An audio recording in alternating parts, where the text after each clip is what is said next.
What's good, family? The King's in the building. Thank you so much for joining us for another episode of King Talks, where you have real men, real faith, discussing real issues of that real talk. Shout out to our family, Holy Coach Radio, and also our family on Glue TV, and also our family on YouTube. All right, we're just so thankful just to have you join us today. Here with my big bro, fellow Knick fan. I won't say fellow Knick sufferer because we ain't suffering now. We feeling ourselves a little bit. Right. Just so thankful to have my big brother, Damon Richardson, on with us tonight. Got his angles together. Yeah. Getting ready, just got his shape up, got his glasses on, got his fitted on. We ready to go hard, man. No, actually, I don't have a shape up. That's exactly why I'm trying. Maybe I need to rock it like that, right? Yeah, keep that C cup showing on the side.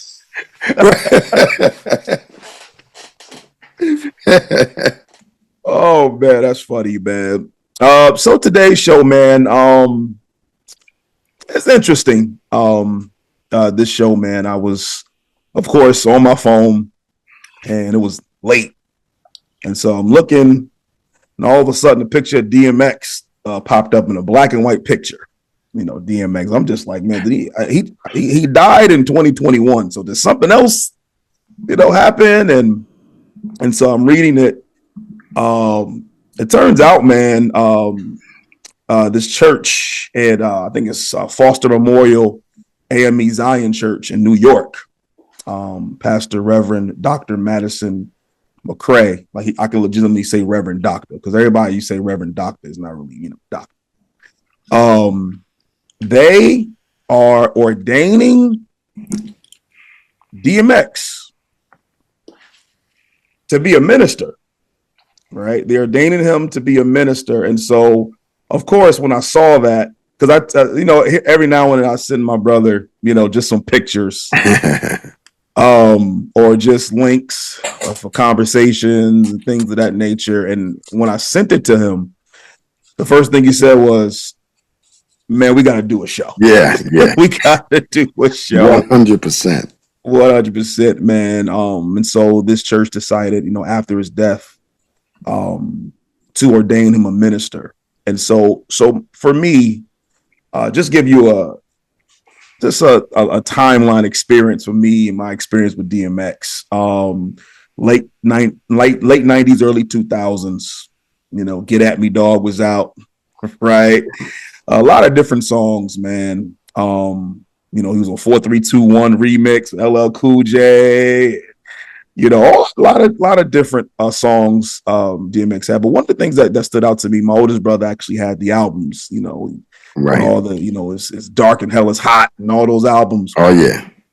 But I remember popping that CD in, bro. What stood out to me was all the hip hop, Rough Riders, Rockefeller, Nas. This brother was praying on his album. Yeah. That was rare for me, because I thought it was weird. I mean, you shot 10 people and all these different things, and Get At Me Dog and dogs barking and all the things of that nature. But it was very unique for me to hear something like that. DMX praying, and not just some old, shallow kind of prayer. I mean, he was speaking the name of Jesus. And so that kind of tuned my ear to him a little bit more. Right. I wasn't the hugest DMX fan, but it was something unique. I mean, a lot of people talk about Kanye West, Jesus Walk song and things of that nature. Before, Kanye West, there was, in regards of someone that was high in secular music, speaking the name of Jesus, it was DMX and prayer. And so that was my experience with DMX. And so when I saw this, I was a little torn, really, because a lot of the conversation me and you have, bro, is really how the church is not taken very seriously. Right. Theology is not taken very seriously. They had the conversation with T.I. and Kurt Franklin recently. That's a big thing going on. Right. And talked about how, the church is like an act, right? It's all for show. And when I saw them ordaining a dead DMX to be a minister, I'm just like, see, I know my brother saw this and was like, we got to constantly, and this is just me, we want to hear your viewpoints. Me, it's just another thing that we have to dig ourselves out of a hole again, right? For me, when I heard that, of not being taken seriously, the faith, in a sense, in a direction, the direction that it's headed is not something that is biblical in regards of how we should be worshiping, how we should be focused on the faith, how we should be focused on discipleship, how we should be really taking this thing serious. Any and everybody can come and just do whatever they want and it'd be okay and it's celebrated. And so that was that was a portion of what I took from it, man. But when I first sent you that picture, what was the first thing? I could tell by your face what was going through your mind, but what was the first thing that went through your mind when you saw that picture? Man, here's another L. Wow. For the Black church. Here's another, pie in the face moment. Here is another, here's another situation that we have to explain away as not being an example of, decline, spiritual decline in the Black church, right? We're Wow. constantly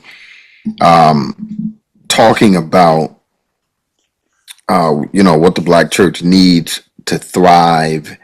And, we're constantly defending it, oftentimes even against undue criticism, racism, and all kinds of things. And then it just, it goes and it does something like this. And, what do you say? What do you, how do you explain that? Right. So it's like, okay, we're from the inside, there are these kinds of things working against our witness and presentation of the gospel to the world. And, so it's just something else that just kind of muddies up the presentation. It's something else it's a head scratch. It's like, what? And I get the prayers and all of that. It would have been different if it was like, well, hey, let's, a tribute, to his spiritual roots and community work, this, that, and the other. But ordination,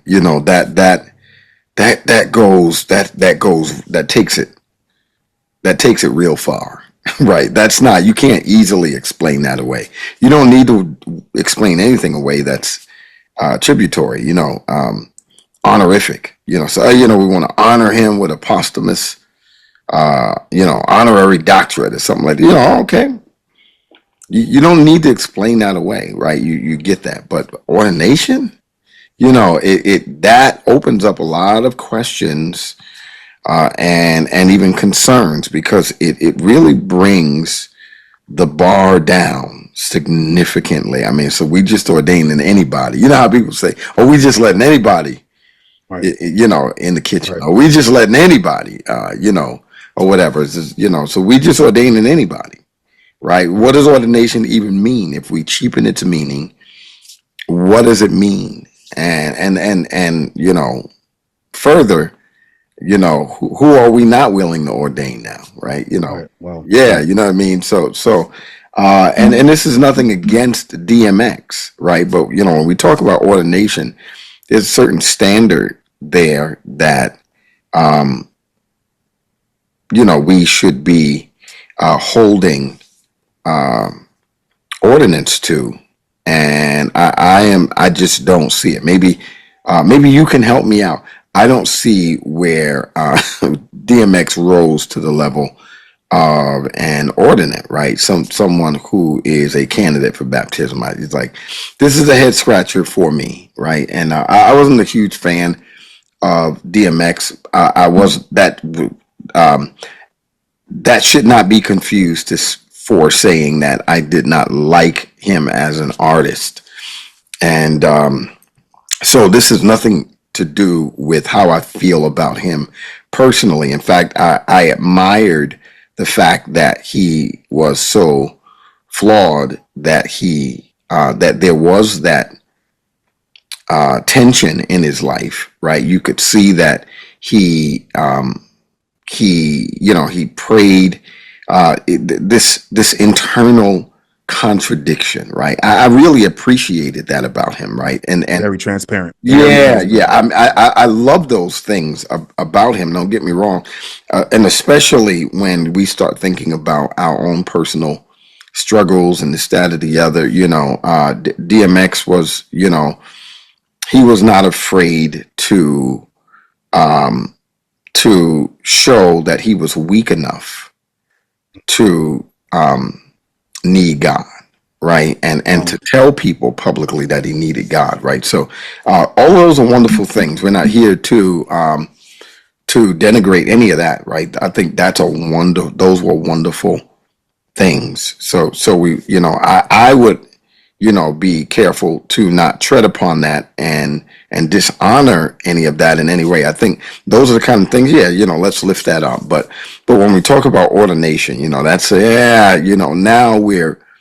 okay. Now we're talking about something different. And so that's where my concern for, what does ordination even mean Right. to Christians anymore, right? It's like cheapening the definition of marriage, or cheapening the definition. It's when we bring the bar down to where it no longer has any real meaning. Um, it's again, it's like these fake honorary doctorates from these diploma mill Right. type institutions, right? It's like, well, what does an honorary doctorate, what value is an honorary doctorate if an institution has no real credibility, is willing to give it out to anybody, right? I've seen one bogus, diploma mill institution down there in, I think it was either in Florida or Georgia, gave one to Waka Flocka Flame, and I'm like, What was that the name on the diploma? Waka Flocka Flame. right, and it was like Dr. Waka Flocka. it was a honorary doctorate from some bogus jump off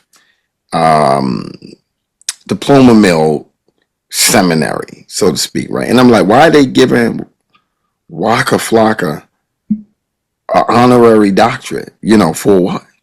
Right. You understand what I'm saying? And so what I'm saying is that for people who go out and earn doctorate degrees, and even for people who have a 25, 30-year significant body of work in a particular discipline, and they are recognized by a credible institution with an honorary doctorate, right? When these kind of things are just given out to anybody by any old institution, it just Right. cheapens the value of what that thing actually is in reality, right? Because it causes people to no longer look at that thing as a special thing, because it's just been cheapened, right? Right. And so that is the basis for at least that's one of the bases for my concern with this whole issue. So yeah. And I tried my hardest, as I was going through the segments, right? To not center it towards, specifically the Black church. Right. I tried my hardest. I've researched, I've checked, has other people from different races ever had celebrities, stars, or somebody, period, kind of be ordained after death. I tried to see, what other groups, demographics, faiths, all these different things. And bro, I couldn't find them. Maybe somebody on YouTube can help me. Maybe somebody on SiriusXM or somebody watching on Glue can say, no, Aaron, you're wrong. This happened. Somebody from Nirvana got picked up and was archbishop of somewhere. But I just couldn't find it. And so one of the things about us, bro, is that we're very objective, right? Yes, we stand with our people. We're about the dignity of the church. We're about the dignity of the Black church. Right. But more importantly, we stand for truth. And yet we in the Black church, we have to take this L because it looks bad. Yeah. You know, it looks bad. And as you mentioned, we want to get into what exactly is an ordination. But I had to take the time to look at even this church's history, right? I looked, you know, when the church was established and the different beliefs, you know, was they're an AME church. So they're, you know, they have a huge focus on social justice and all these different things. And we all know that the social justice, that component of ministry is under attack today. So when you mention it, they automatically assume you to be a leftist organization or this progressive, or, you know, you're just worried about race. And so this church is about, you know, social justice, things of that nature. But I can tell specifically with this, that the culture, there has been some pressure. Right. Whether I don't know anybody called them like, yo, man, you got to put DMX, man, on your clergy. Like I don't know, but I want to speak specifically to the Black church, man. Are we so? Is that? Have you seen that, man, over the time, like just this battle between culture and the faith, like in regards of our pressures, our actions? You know, have you seen that? Do you think that's a problem where, you know, the church, the Black church, has been pressured to do certain things or to speak a certain way that may not? Because I've sat in a lot of a few of your workshops, and we talked about, you know, deciphering. You know, like I said, you've been very objective. In regards to the Black liberation theology, and you know, kind of deciphering what was biblical, what was right, what was in context, and what was heretical. And so it's not coming from individuals who was just, you know, just one track tunnel vision when it comes to this situation, but individuals that really sit back and listen. You know, are we setting a dangerous precedent with this? Yeah. You know, do you think that we're, you know, who's next? I mean, is Tupac be on a deacon's board? I mean, so I do think that some clarification needs to be made. So I did dig just a little bit to find out. So the ordination is being held at Foster Memorial AME Zion Church in Tarrytown, right, New York, which is in Westchester County.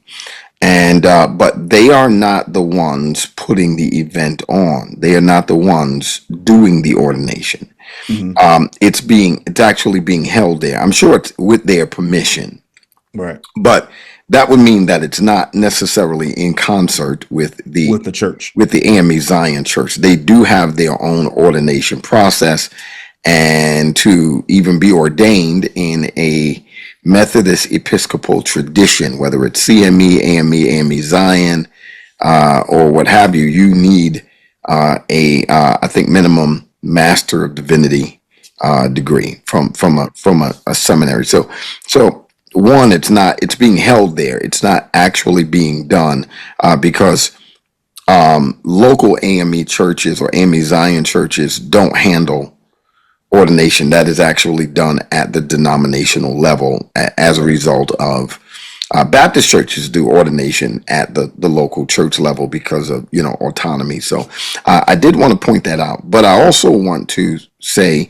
that it is still being done in terms of in relationship to the Black church, right? So Foster is a 164-year-old church. It's been linked with the Underground Railroad, but the group that's actually doing it is a parachurch ministry called the Gospel Cultural Center, which is also in Tarrytown, Westchester County, New York. So for you who know, that would be essentially just just a little bit north of where DMX grew up, right? So he was essentially raised in Yonkers. Mhm. And so, White Plains, all of that is essentially Westchester County. And so here's what they said. And I think this is, at least to do some justice to the conversation. Right. It says a ceremony to posthumously ordain late rapper Earl DMX Simmons as a minister will be held Saturday, January 10th 10th. Mhm. at Foster Memorial AME Zion Church in Tarrytown, New York. Organizers say the event is being put together by the Gospel Cultural Center and will honor DMX's faith and community ties. A little further down, the article says DMX, who died in April of 2021, was known for a high profile career as a recording artist and for his public testimony about faith. He prayed publicly and on his albums in recent years. His spiritual life and gospel recordings were cited by fans and faith communities alongside his rap catalog. The ordination will be a recognition of the late artist's Christian witness and ties to local ministries.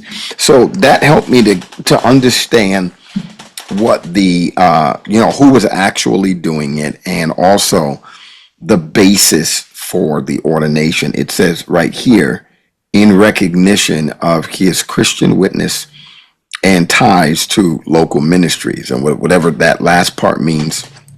Maybe he was known to churches in Support churches or right, right. or what have you. Mhm. So, with that in mind, I also looked up the organization, the Gospel Cultural Center, and saw that the two, I should say, the two foremost leaders, at least they're the only two with bios on their website, are both graduates of New York Theological Seminary.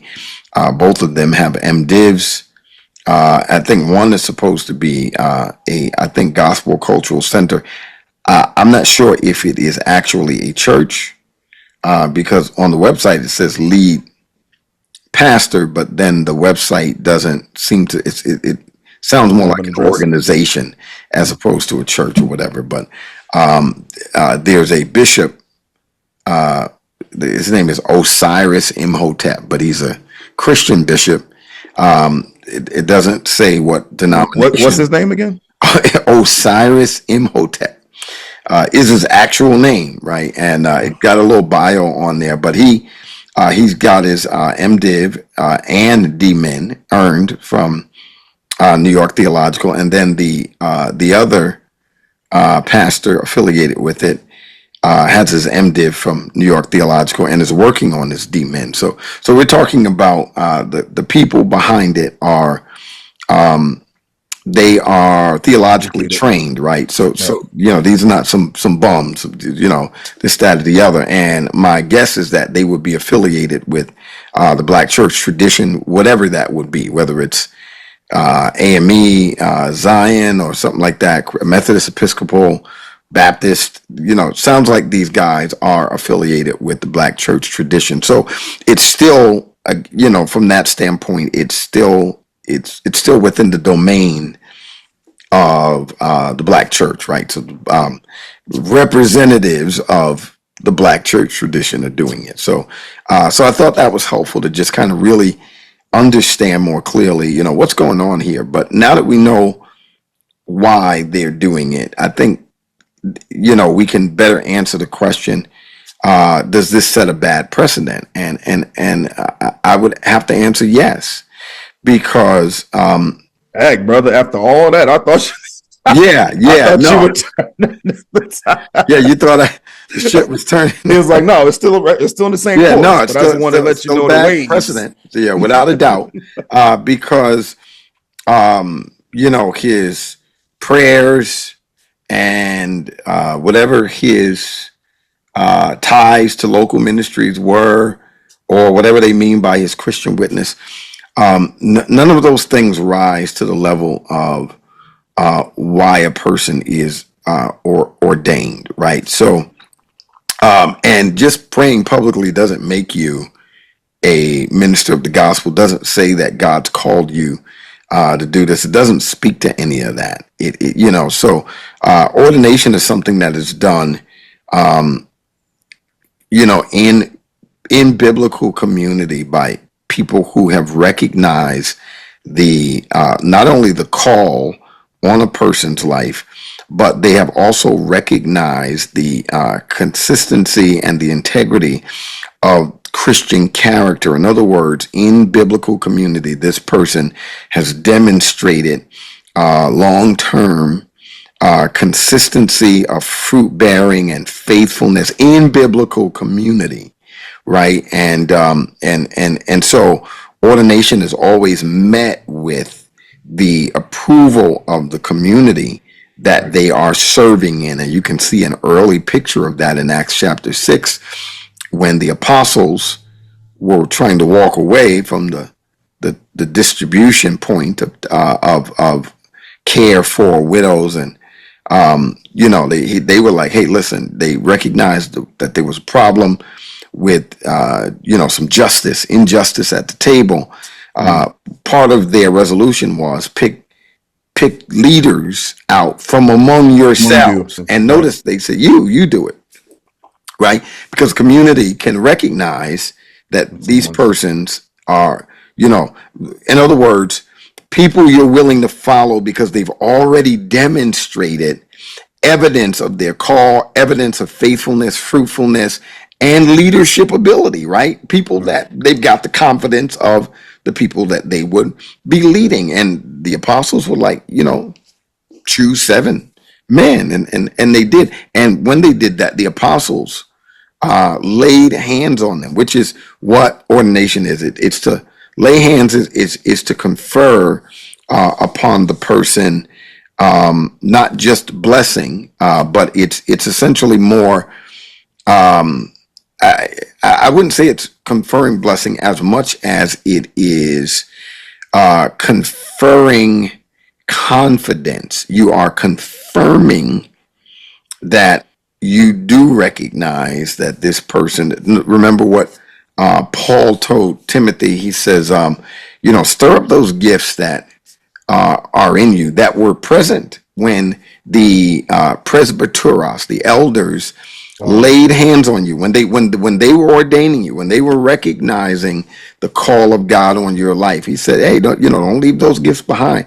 Stir that up, right? But what were they doing when they ordained? Were they calling him? No, they were Right. recognizing the call of God in his life. And obviously these elders were community, were leaders in the faith community in the church, right? These were not some guys that they brought in to take out a full page ad in the Love Express or something or the other to talk about we're having an ordination service, and you got all these guys dressed up in clerical attire and all this other stuff. No, this was their faith community Right. doing that. But you know the reason it's dangerous is because it moves away from that kind of precedent. What faith community was DMX ever really biblically discipled in? Wow. Right? We don't know about that, right? It doesn't appear that he was discipled in the context of a faithful, a church committed to biblical orthodoxy, faithfulness, so forth and so on. Maybe he attended church from time to time, but we don't really see, we don't know of DMX developing as a Christian, fruit bearing, faithfulness, serving his local church. We didn't get to see that of DMX. We only saw DMX give us hints and of Christian expression, Wow. here and there. But where is the precedent for what we know is requisite of biblical ordination? Where's any of that? Where did DMX show because if you're struggling with addiction, I don't know a biblically faithful church that would ordain you. That would Wow. demonstrate that you still have some growing to do, some accountability, and some other things, because that's dangerous. Here's a person struggling with, and I'm not saying we're all struggling with sin, right? But I'm Right. saying you've got known addictions, right? That, you wouldn't, being alive, that would not be a healthy precedent to ordain a person that's addicted to drugs or alcohol. In fact, I can prove, somebody said, "Oh, brother, that's a little tough to say right there." No, no, because if we're being biblical, then we've got to be looking at, for instance, let me just go to it. Here's what Paul said to Timothy. And let me just show this. Let me just read this real quick, brother. Mm-hmm. It is it First or Second Timothy? Yeah, hold on just a second. I want to say it is. Hold on. What was Paul speaking to Timothy? I can find Right. that. He says the same thing to Titus. Hold on just a second. I hate when I can't find something. About to start playing some DMX hold music.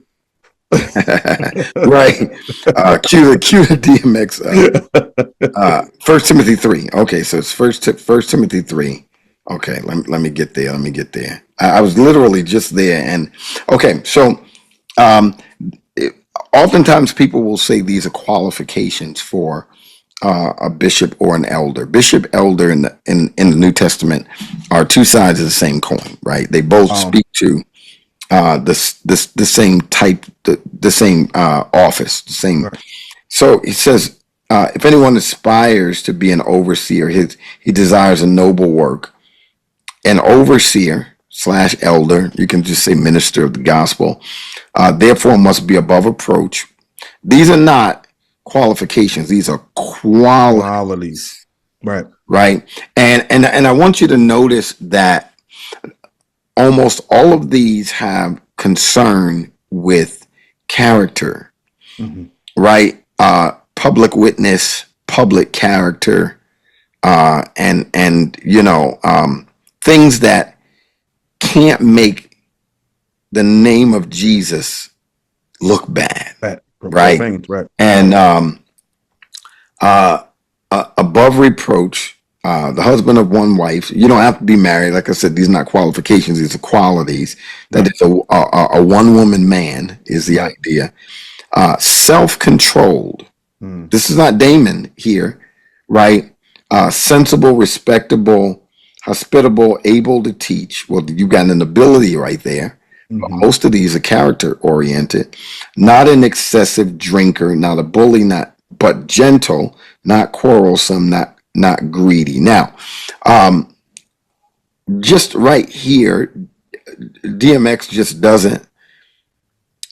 Add up to me. It doesn't follow that he would be an ordinate, right? So Oh, notice he wasn't above reproach, right. right? I mean, we don't even need to expand on that. I Right. don't. He wasn't above reproach, right? He wasn't okay. If you're looking at DMX, you're like, oh yeah, I'm gonna follow this guy. This is a good Christian leader, right? You would see a lot of things there that would bother you. That would say, Right. I don't Absolutely. know if I would trust this guy as a spiritual leader for my life. So his life wasn't above reproach. There were obviously things in his life that were not consistent with. They talked about his Christian witness, and I'm like, what do they even mean by that? Right? The Christian witness is bearing witness of not only the person and work of Christ in proclamation, but also in your Your life, life. right? Right. Right. But then it says self-controlled. Well, a person who is, um, a drug addict or a sex addict, you know, Or just angry. I or or remember. I remember watching Right. the episode of Ivana Fix My Life, and like he was going through his drug Yeah. addiction at the time, and his son wanted to connect with him, and his son was giving him an ultimatum: if you stop with the drugs, me and you can have a relationship, Mm. right? And he was going off. Mm. He eventually, cursed out, a lady named is Ivana, because she kept trying to, why she's telling DMX like, yo, just listen to what he got to say. And Yeah. of course, he's saying, I'm not giving it up. I'm not giving up. It just had a hold on him that much. But it has so much of a hold on him that he let his connection with his son said, listen, either choose me or the drugs. He chose the drugs. And Mm. it was bad. It was bad, man. I mean, Yeah. it was really, he was happy to see his son. He loved him, hugged him, and just, wanted him back. But then the drugs had so much of a hold on him that anger, he snapped, at the therapist and walked out, cursed her out, all types of stuff, man. So Yeah. yeah, Yeah. that self-control piece, man, Yeah. is Yeah. Yeah. And it's like what Paul says to in his letter to the Romans, whoever you give your members over to obey, then you are a slave to those, right? And what he's saying is that one of the reasons why, as Christians, we should not practice sin is because you become a servant or a slave to whatever you practice. Whereas Christians should be known for being servants or slaves, doulos, Mhm. of the Lord Jesus Christ, not serving sin, but serving the Lord, right? So, so, Wow. so being self-controlled goes along with Christian witness because it says that, and that's one of the fruit of the Spirit, Spirit. right? Now, and I'm not Right. saying a person who lacks self-control isn't a Doesn't. Christian. What Right. I am saying is because there's a lot of Christians who do lack self-control, right? Right. That's an area of sanctification that they need to grow in. But that is exactly why you do not ordain that type of person. Right. Right. It sets a bad precedent. Not only does it set this person up for failure. In fact, think about it. Paul says specifically, do not ordain a new convert. Yes. Even if we were to grant that DMX was a Christian, the Mhm. question would be, well, what kind of Christian would he Christian is would he? be? Would he be? And I would say, at the very least, he would be a baby Christian. Right. He would be spiritually immature. Well, Paul says, don't ordain new converts because they'll be lifted up in pride and then fall into the trap of the devil, right? In other words, it gets in the way of their own spiritual development because now they've got authority and they've got responsibility, and that also feeds their ego, Ego. Right. and it can set them up for major failures. So we've got, he's not above reproach. He's not self-controlled. And then it says not an excessive drinker. So this would be a person who would be an alcoholic. Well, what's the difference between an Alcoholic and drug alcoholic addict. and a drug addict, Right. right? They're both addicts to substances that have, and we have specific, we've got specific scriptures in here guiding how we should live. For instance, Paul says not to be drunken with wine, but to be filled with the Holy Spirit, right? So, Right. to be drunken with spirits, Mhm. it brings you up under the influence and the control. That means that your behavior is the result of the influence of the alcoholic beverage. Well, Paul says, in contrast, we are to live. That's what being filled with the Spirit meant in an ongoing sense. That is to live your life as characterized in every moment by the influence of the Spirit, right? Holy In the Spirit. way Right. that you think, the things that you say, the things that you do, that being filled with the Spirit means to be up under the influence of the Spirit. Paul uses that as a contrast to a person who is living up under the influence of alcohol. They're drunken. He says, "Don't be drunk, but be filled with the Spirit." Right. Right. So here's DMX constantly struggling with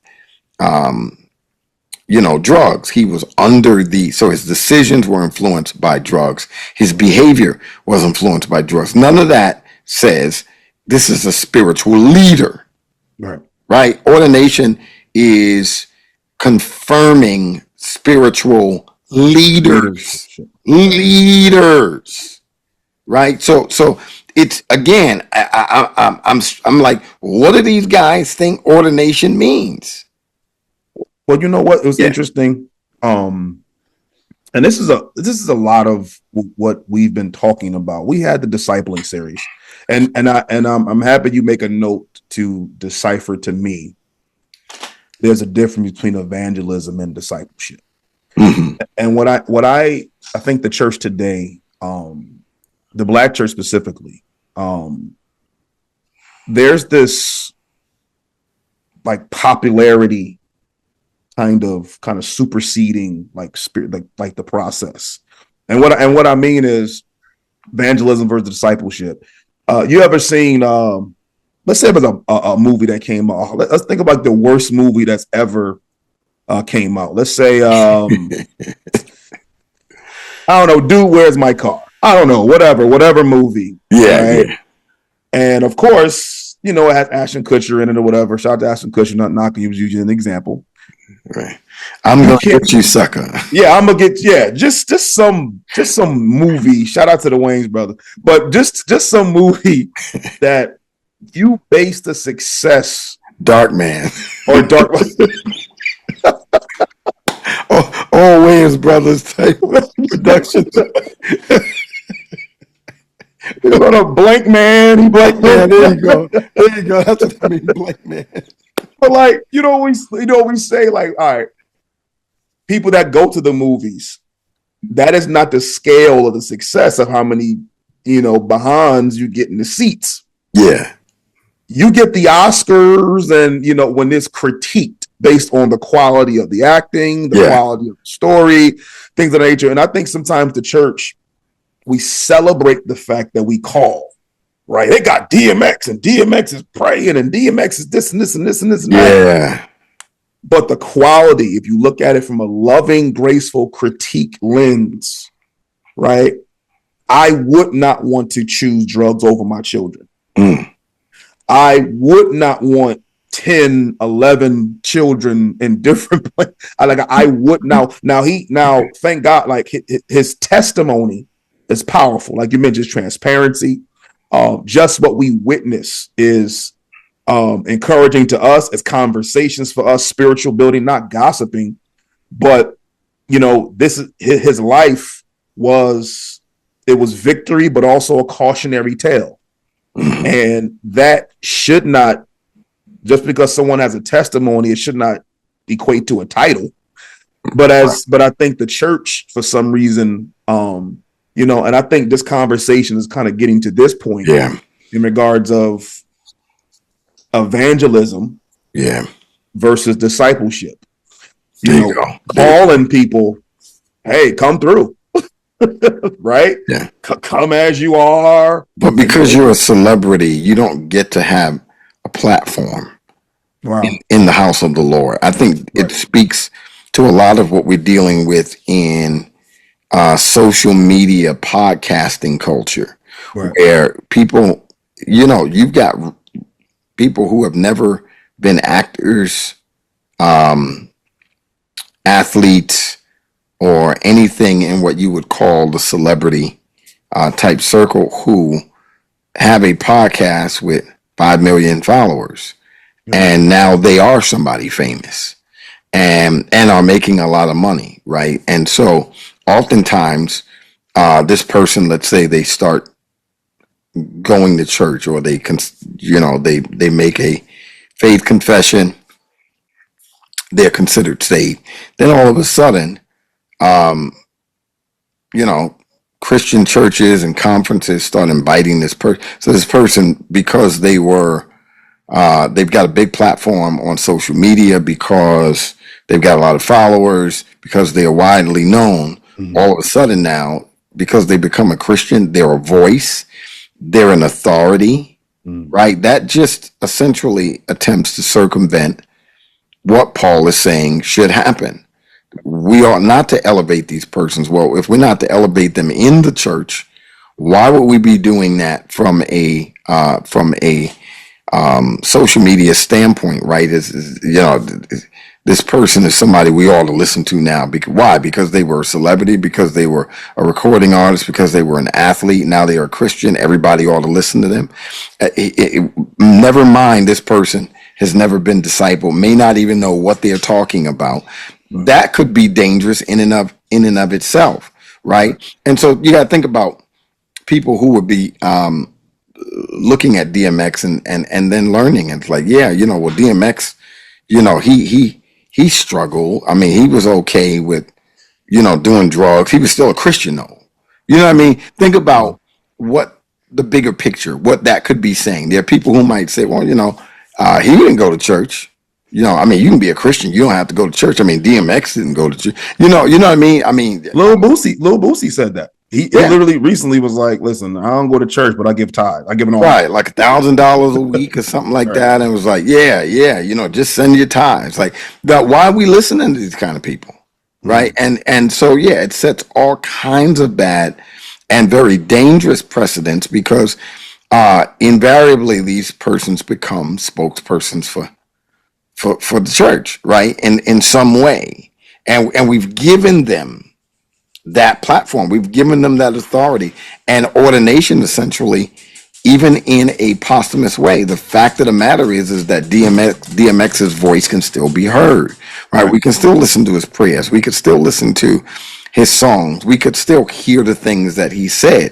So the reality is that DMX's voice then becomes an authority among people who recognize ordination as an active, Christian leadership, an affirmation of Christian leadership, right? So is he somebody that we ought to be listening to, and why are we looking at ordination as some sort of honorific? You know what I mean? It's not something you give out to somebody, right? Dead or alive, right? You don't just give that out. It's yeah, it just sends the wrong message. But you're exactly right. It definitely sets up that kind of dynamic where because a person is popular, that we ought to use that. And that is an issue. I think in the black church, oftentimes that we've got to be careful of. One of my favorite books, written by Zora Neale Hurston. The prolific Zora Neale Hurston, who she wrote this one book. If you're familiar with her work, Their Eyes Were Watching God. But she also wrote this book called Jonah's Girdvine, which is kind of like historical fiction because so much of it was actually based on her father's life, who was a preacher. Her family descended from, obviously all of our families, most of us descended from enslaved Africans, but she was very close to her dad's family. They were sharecroppers just outside of slavery, and so in this Jonah's Girdvine, she talks about how her dad became a pastor, like when he was younger. Even though he wasn't a Christian, didn't believe in God, he stumbled up into a church running after a girl, and because he was on the sharecropping plantation, he was known for telling stories like in the West African tradition, griots, were traveling poets, musicians, storytellers, so forth and so on. So our ancestors had this storytelling kind of tradition, and they would sit around at night telling, during slavery as well as even in your sharecropping plantations, telling stories, Br'er Fox, Br'er Rabbit, so forth and so on. And oftentimes seeing who could tell the best stories, right? So oral storytelling is a significant part of African American oral tradition. And a lot of African American rhetorical preaching styles developed from its influence in, West African griots and storytelling and this, that, and the other. Well, her father, in the book, his name is John, so it's kind of, she fictionalizes aspects of it, but he was a popular storyteller on the plantation. Young, handsome, strong dude, and this, that, and the other. And when he stumbled up in the church, for some reason, they asked him to pray. And she says in the book, she's the narrator, that he didn't really know God, but he knew of the gods that he Of the tradition. worshipped that were traditionally handed down to him. And all he did was sub out his prayers to those gods And put in to God. Jesus. Right. And it was a major hit. They asked him to pray the next week. And then there was talk around the church that, man, this man can pray. This young man can pray like a preacher. And, in this anthropological genius of a way, she captures this very uninformed, folksy kind of practice that you find in early, I should say, in the the early black church, right? That many people were called because they were charismatic. They were called because they could You want to tell a speak in story. ways that where they could tell stories. Fascinating way of engaging people through storytelling and even through speaking, even through praying. And now, God, send down your mercy, like the zigzag lightning of, and all this other stuff, Right. right? Very picturesque kind of ways of saying it. And because he had that, he was, People called were to his drawn first to people church. were drawn to And, him. and, Right. and she essentially chronicles how from church to church he had this problem womanizing. Well, what she's really describing is this character John, who was a wildly popular preacher, was never a Christian, Mm.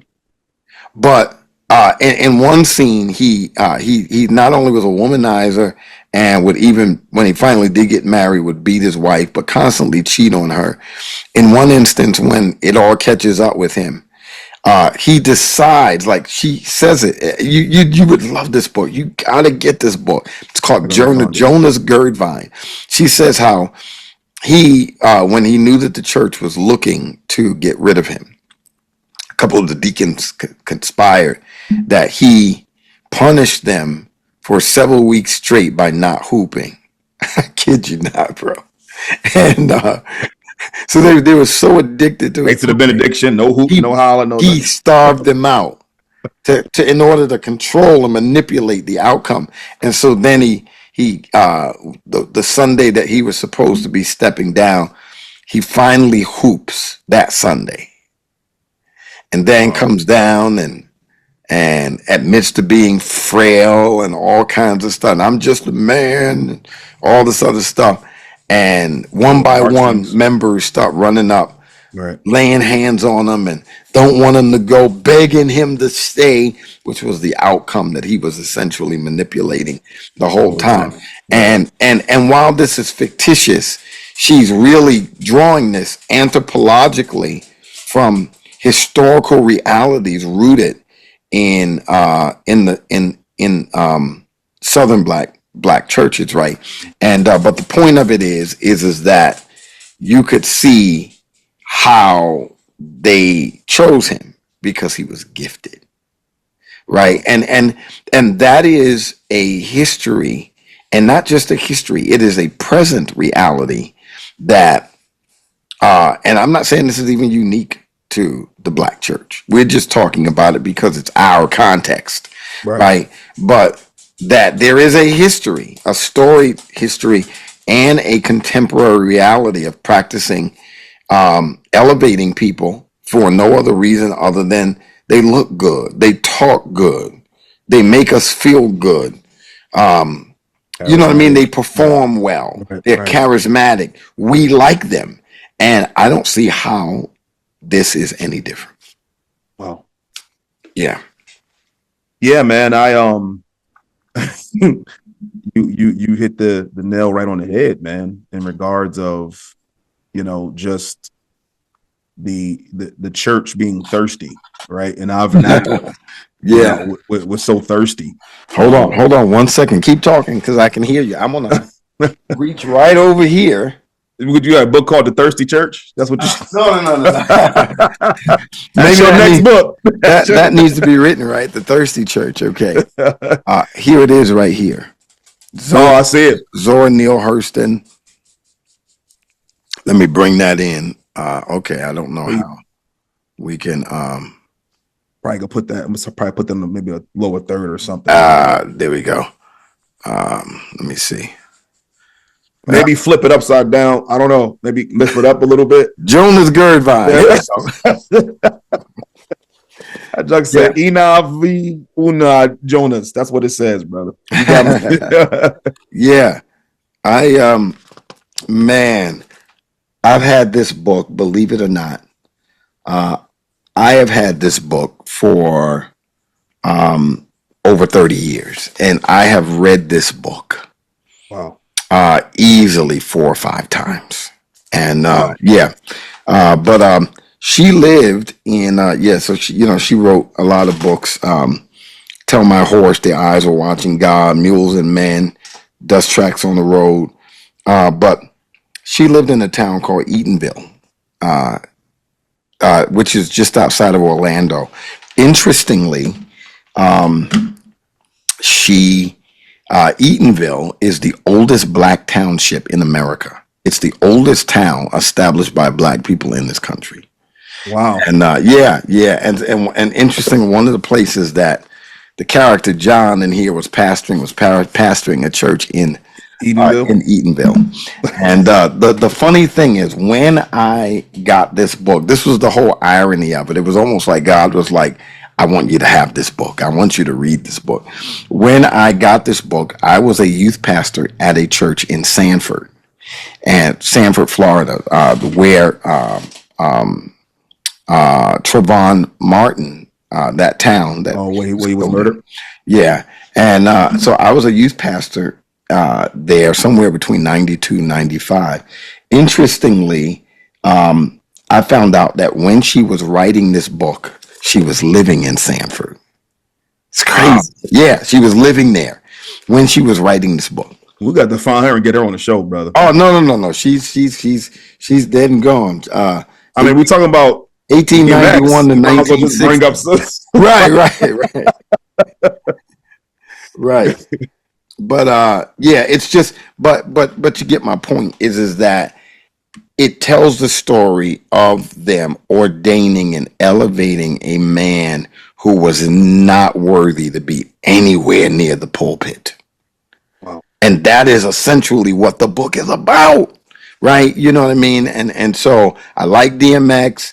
I think he had, obviously some sincerity about him, this, that, or the other, but his life does not rise to the level of Christian leadership, which is what ordination is recognizing. Ironically, they're like, we want to recognize ordination is designed to recognize faithfulness, fruitfulness, and obviously the church's approval of his life in context to Christian community, not outside of it, right? So everything that they're saying is just contradictory and oxymoronic to why a person would be ordained in the first place. So yeah, there you go, man. Ladies and gentlemen, the kings have spoken. And one of the things, bro, which is confirmation, we send the segments out before we go. Yeah. And we talked about the fourth segment. The title of the fourth segment was Honoring Faith Without Lowering the Standards. Oh, right? Wow. And that's exactly what you've expressed. That's what we're expressing. We can honor an individual, right? Without lowering the biblical and theological standards good. Of it, man. And so, ladies and gentlemen, thank you so much for joining us. I wish we had more time, man. It always goes so fast. Yeah.